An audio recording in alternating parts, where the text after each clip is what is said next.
Hi hello ಎಲ್ರಿಗೂ ನಮಸ್ಕಾರ. ನಾನಿಲ್ಲಿ ಪಲಾವ್ ಮಾಡೋಣ ಅಂತ ರೆಡಿ ಮಾಡ್ಕೊಂಡಿದ್ದೀನಿ. ಸಿಂಪಲ್ ಆ್ಯಂಡ್ ಈಸಿ, ಬೇಗ ಆಗುವಂಥದ್ದು.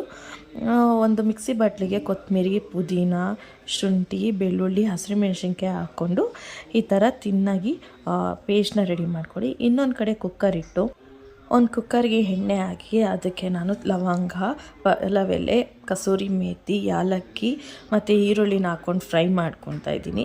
ಅದ್ರ ಜೊತೆಗೇ ತರಕಾರಿ ಮತ್ತು ಟೊಮೊಟೊನ ಹಾಕ್ಕೊಂಡು ಅದನ್ನು ಸ್ವಲ್ಪ ಫ್ರೈ ಮಾಡಿಕೊಂಡು ರುಬ್ಬಿರೋ ಅಂಥ ಮಸಾಲೆನ ಅದಕ್ಕೆ ಹಾಕ್ಕೊಂಡು ಒಂದು ಸ್ವಲ್ಪ ನೀರು ಹಾಕಿ ಕುದಿಸ್ಕೋಬೇಕು. ನೀರು ಡ್ರೈ ಆಗೋಷ್ಟರಲ್ಲಿ ನಾನಿಲ್ಲಿ 1.5 ಗ್ಲಾಸ್ ಅಷ್ಟು ಅಕ್ಕಿ ಹಾಕ್ಕೊಂಡಿದ್ದೀನಿ. ಅದನ್ನು ವಾಶ್ ಮಾಡಿ ಇಟ್ಕೋತಾ ಇದ್ದೀನಿ.